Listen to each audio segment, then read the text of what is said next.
గత ప్రభుత్వం పంచాయతీరాజ్ వ్యవస్థను నిర్వీర్యం చేసిందన్నారు డిప్యూటీ సీఎం పవన్ కళ్యాణ్. గ్రామాల్లో ప్రభుత్వ భూములు కబ్జా కాకుండా చూస్తామన్నారు. అవసరమైతే చట్టాన్ని తీసుకొస్తామని స్పష్టం చేశారు. గ్రామాలు బాగుంటేనే దేశం బాగుంటుందన్నారు పవన్.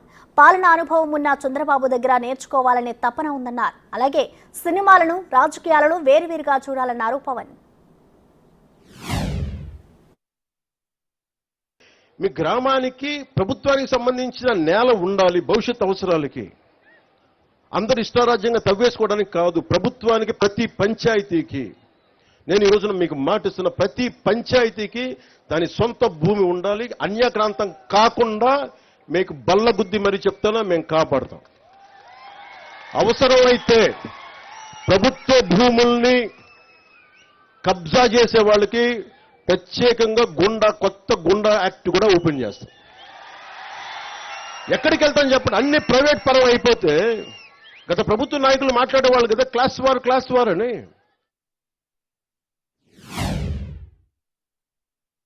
రాయలసీమ జిల్లా మన రాయలసీమ వాసులందరికీ నేను మాటిస్తున్నా, మీకోసం ఒక కూలీలాగా పనిచేయడానికి నేను సంసిద్ధంగా ఉన్నాను. మీకు కష్టం వస్తే నేను ఆ రోజున అన్నమే పింఛాడాం తెగిపోతే ఆ రోజు నేను ఎంత బాధపడ్డానో తెలిసి డ్యామ్ తెగుతుందని తెలిసి కూడా ఇసుక కోసం అన్ని పశువులు అంత ఆస్తి నష్టం, అన్ని ప్రాణాలు పోయారు. జస్ట్ ఇసుక కోసం తెలిసి కూడా ఇసుక తవ్వుకోవడం కోసం డ్యాము నిండిపోతుంది, తెగుతుంది, కట్ట తెగుతుందని కూడా వదిలేశారు. నాకు బాధ్యత నాకు నిజంగా ఆ రోజున ఎంతమంది యువత వచ్చి బాధపడతా ఉంటే నాకు అనిపించింది, నిస్సహాయత అనిపించింది నాకు. అరే నా చేతిలో కనుక అధికారం ఉంటే ఏదన్నా చేసేవాడిని.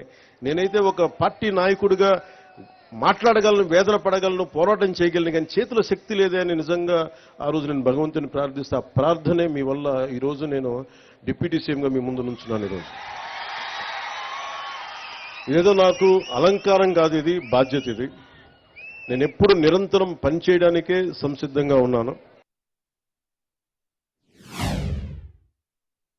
మేము పారిపోట్ల బాధ్యతల నుంచి అద్భుతాలు చేయడానికి చేతిలో మంత్రదండం లేదు, కానీ గుండెల నిండా కమిట్మెంట్ ఉంది. పని చేస్తాం.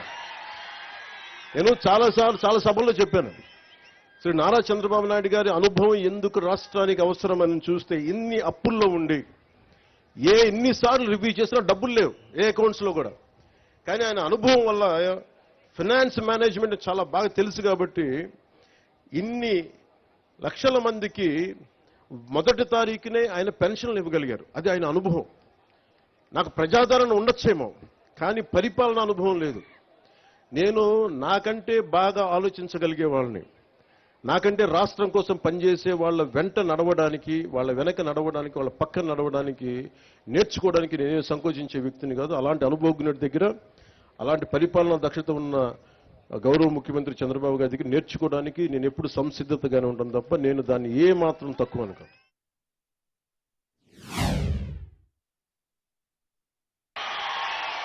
ఇక నేను సినిమాలని రాజకీయాలని చాలా ప్రత్యేకంగా చూస్తాను. సినిమాయే. రాజకీయం దగ్గరికి వచ్చేటప్పటికి నాకు దేశం ముఖ్యం, సినిమాల కంటే కూడా సమాజం ముఖ్యం, సినిమాల కంటే కూడా గ్రామ హితం ముఖ్యం, నాకు సినిమాల కంటే కూడా. ఎందుకంటే గ్రామం అన్నం పెట్టే రైతు బాగుంటే అన్నీ బాగుంటాయి.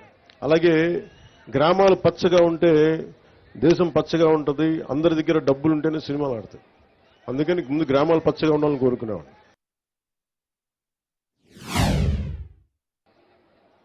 తల తిరిగిపోయిన నాయకులు కూడా, అనుభవజ్ఞులు కూడా, క్షేత్రస్థాయిలో పంచాయతీ స్థాయిలో అనుభవజ్ఞులు కూడా ఒక్క ప్రభుత్వం అంటే భయపడిపోయింది. గత ప్రభుత్వం రోడ్ల మీదకి రావడానికి భయపడ్డారు. నవ్వుపోయింది సమాజంలో.